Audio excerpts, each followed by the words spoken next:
Hi, welcome to episode 4 of our podcast. Today, I wanted to talk about weight loss drugs, the latest raving trend out there. I'm here with Smita from Smita London. Hello. Hi there. I've heard some things about these weight loss drugs. Ozempic is one, Mounjaro I think is another. You must have come across these, and I'm just wondering about side effects from a skin point of view.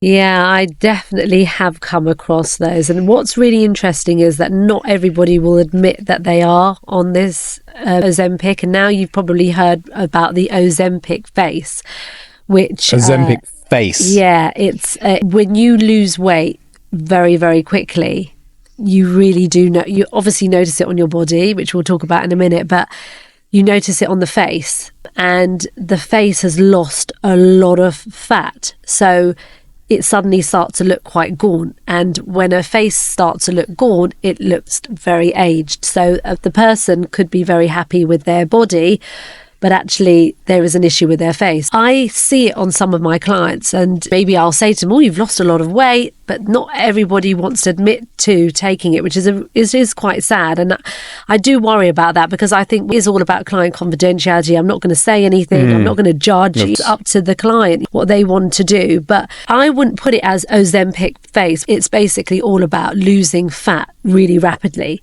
because it's not to do with the fact that you've taken this weight loss drug. It's like you've been on a crush diet and you are now, your skin has lost the elasticity. Yeah, whether it's through a drug or not, right? If you lose weight that fast, it's going to affect, and it's going to affect. So basically, you do see more lines and wrinkles. You see much more sagging skin.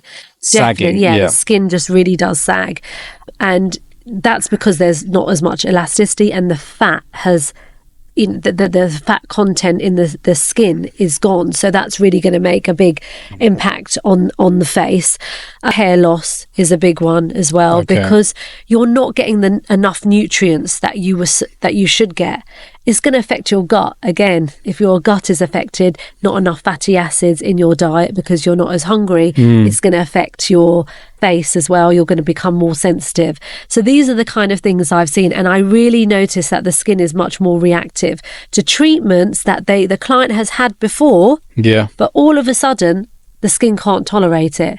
Yeah, it could be my fault. Because they've just lost their... Yeah, but because the client's not telling me... Their resistance, Yeah. But I know, because how come you have reacted this time but you haven't reacted before, right? So that is a really, really big issue. I do feel, like I said, that the skin is aging, and there are treatments that you can do, but to be honest, that's when I would probably say the client needs filler, even though I don't believe in all of that, because you need to put fat back into the skin. That's a quick fix, but you need to put some volume back into the face. I mean, if you get sagging skin like that, does the skin gradually tighten up again, or? Well, you need to do collagen induction treatments like microneedling of radio frequency, fractional radio frequency, which is basically you're using radio frequency with needles. So you can do those kind of treatments to really stimulate the collagen. How do you feel about it as a psychotherapist? Yeah. Because again, it's all about body image, beauty absolutely. standards. Again, it's it's a similar pattern. It's the story of our times, right? People always want the quick fix, as it were, and it feels like it falls into that category. Now, I've done some research on it. I guess it can only really be prescribed to people if they are already obese, or I think originally it's also to help people with type 2 diabetes as well. So there are other benefits to it. But putting that aside, it's more about I'm more interested in the psychology of what would make somebody do it, and also what effect might that have on them. And also you think, okay, somebody's obese, fair enough, maybe there's, for health reasons, this may be the best option. I agree. I mean, to say that I agree with that. I don't have a problem with someone taking it at all if they need it for health. But some people take it too far, or some people are on it when they're not actually, they don't need to be on it, or they've taken it for such a long time, they've lost their way. And that's what I was saying. So what troubles me then, firstly, when you look at the data, surprise, surprise, it's far more women than men who take it. surprise, surprise, it's younger women. It's questionable whether this is really targeted at the people who really need it. It's not middle-aged men who their bellies won't go down anymore because their metabolism slowed down. People in the prime of their lives taking it, which says something about the way it's targeted, the way it's marketed, right? So the commercialization of it worries me. It's kind of, again, like many cosmetic areas, like cosmetic procedures, and generally it's about telling people that this is a way out for them. You don't need to make any effort. I mean, I saw one article about a woman who was delighted that she'd had no side effects apparently, and she could still carry on eating her Chinese takeaway. And I'm thinking, well, that kind of just feels like, well, I would almost feel like I want to talk to you about maybe you need to think about your Chinese takeaways. Yeah. Maybe don't have all these Chinese takeaways.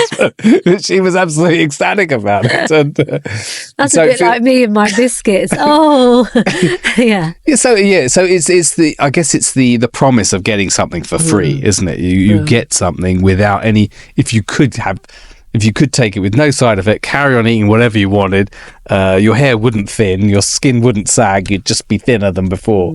But the reality is, of course, it isn't like that, is it? There's always a reality, isn't there? It has to be prescribed, so there are some checks and balances in there.